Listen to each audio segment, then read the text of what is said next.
Do you have any of your money invested in crypto? Well, cryptocurrency has been all the rage for quite some time now. You must have heard about Bitcoin, the biggest and most popular cryptocurrency at some point. A lot of people see the Bitcoin market as a battle of winners and losers involving casual investors, hedge funds, nerds, and criminals. The peril of a risky anonymous digital currency is better left to those who know how to play the game, or those who simply don't care because they can lower the risk or withstand any losses. However, Bitcoin has subsequently grown in popularity among corporations and people with limited access to traditional payment methods. In this video, we're going to talk about the first nation to have accepted Bitcoin as a part of its economy. Things get really interesting, so make sure to watch till the end. El Salvador just passed a bill making Bitcoin, the world's most popular cryptocurrency among more than 1,000, a legal tender as of September. Despite fears about the potential impact on El Salvador's agreement with the International Monetary Fund, a majority of lawmakers voted in favor of the proposal to adopt legislation that will formally acknowledge cryptocurrency. The response was swift. However, there was little consensus on the significance of the decision. There was also no discussion of the critical underlying concerns of whether a combination of cryptocurrencies would eventually threaten the dollar as the world's leading reserve and trade currency, or if non-governmental digital currencies will ultimately threaten government currencies. This type of monetary experiment is not new to the people of Salvador. Its currency is the US dollar, which became legal money in 2001 and is utilized for domestic transactions. At the time, President Francisco Flores' government permitted the dollar to flow freely alongside the colón, the state currency, at a set exchange rate. The dollar has been the backbone of international trade since the 1940s. To engage in commerce, all countries and central banks should possess dollars, and the United States has unique rules over international trade, including the capacity to impose severe sanctions on opponents and enemies. Furthermore, because the US regulates the supply of dollars, it has the unique capacity to print dollars to finance trade as well as other deficits. Anything that places this arrangement in jeopardy puts essential aspects of America's stature at risk. Supporters of the dollar claimed that the predicted benefits of macroeconomic stability exceeded El Salvador's loss of economic freedom and monetary independence. However, buying power fell sharply. This made the economy even more reliant on remittances, which have been averaging around 20% of gross domestic product per year for quite a few decades now.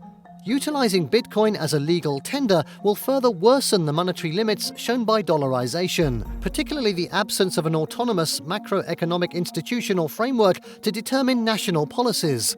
Bitcoin is also far from volatile than the US dollar. Its value fluctuated between $32,462 and $40,993 between 8th of June and 15th of June, and between $34,259 and $49,304 from 15th of May to 15th of June. Bitcoin is an inappropriate instrument for macroeconomic stabilization because of its huge volatility and the fact that they are totally market-driven, with no way for authorities to manage these fluctuations. You might have asked yourself, why did El Salvador adopt Bitcoin in the first place? Well, there are a couple of reasons for that. El Salvador's historical economy has been based on the US dollar. El Salvador, in essence, has a dollarized currency. Due to high inflation, a few minor countries throughout the world, such as Zimbabwe, have discarded their own currencies and substituted the US dollar as their own currency. However, for the purpose of steadiness and simplicity, countries such as El Salvador have chosen a dollarized currency, in which the US dollar is treated as legal money. Since the US dollar's inflation is rising as a result of the US Fed's huge currency printing, countries like El Salvador want to hedge against inflation because their economies rely on it. And this could very well be one of the reasons why El Salvador has been considering adopting Bitcoin. El Salvador receives a significant amount of money from its diaspora.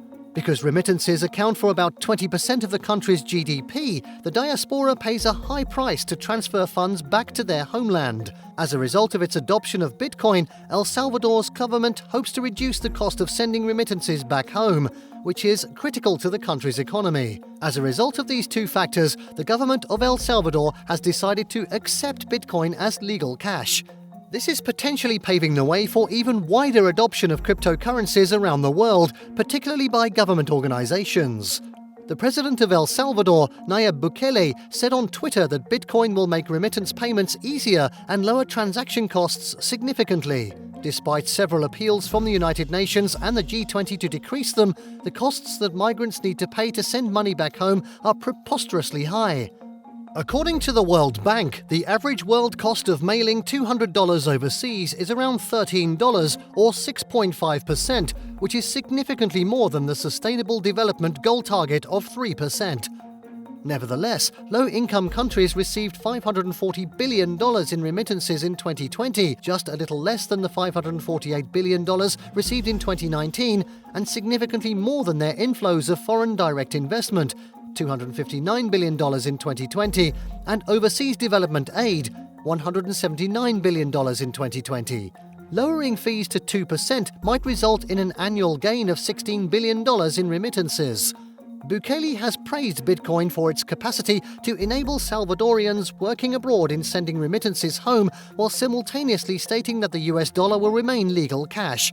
It will bring financial inclusion, investment, tourism, innovation, and economic development for our country, said Bukele in a tweet prior to the vote. He added that the use of Bitcoin, whose use will be optional, would not bring risks to users. Its user's legal tender will go into law in 90 days. The government will guarantee the convertibility to the exact value in dollars at the moment of each transaction, Bukele said.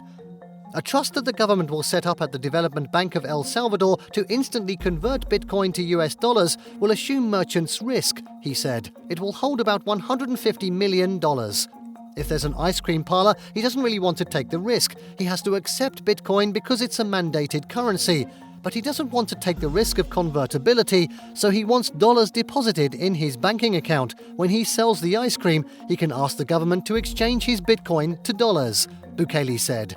Of course, he can do that in the markets also, but he can ask the government to do it immediately. The Development Bank's trust fund would sell some of the Bitcoin it receives for dollars to replenish the fund. Government officials from El Salvador will meet with the International Monetary Fund in the coming days to discuss the plan. Bukele also indicated that the government might promote Bitcoin mining. El Salvador had already been hoping to draw businesses with excess geothermal energy, and while the government isn't specifically looking to the Bitcoin mining industry to fill that need, it is one such sector that could benefit, he said. Instead of dismissing El Salvador's acceptance of Bitcoin as merely another example of crypto frenzy, we should consider why so many individuals throughout the world are willing to accept cryptocurrencies for non-speculative uses. Perhaps the reason is that they are served poorly or not at all by the current international financial system. There is a lot of disagreement over cryptocurrency around the world today. While many entities support cryptocurrencies, notably firms like Tesla and entrepreneurs like Elon Musk, several other individuals, investors, and governments oppose it.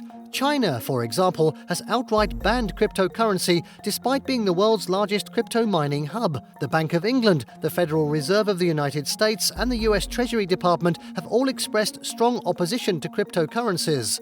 Cryptocurrencies have been condemned by the Indian government and the Reserve Bank of India. Regardless, El Salvador has now designated Bitcoin as a legally recognized currency. Whether this is a watershed moment in global cryptocurrency acceptance or just another minor blip on the radar in a much larger economic, geopolitical, and technological struggle, the answer will probably rely on whether other nations follow El Salvador's lead or not. And even more importantly, what happens as governments led by China promote their own national digital currencies. In any case, the world will be looking at the US to respond to these developments. So that's all the time we had today, folks. Hope you liked this video. Don't forget to subscribe to our channel to view more of our amazing videos and hit the bell icon to receive instant notifications about our future videos. Till then, take care.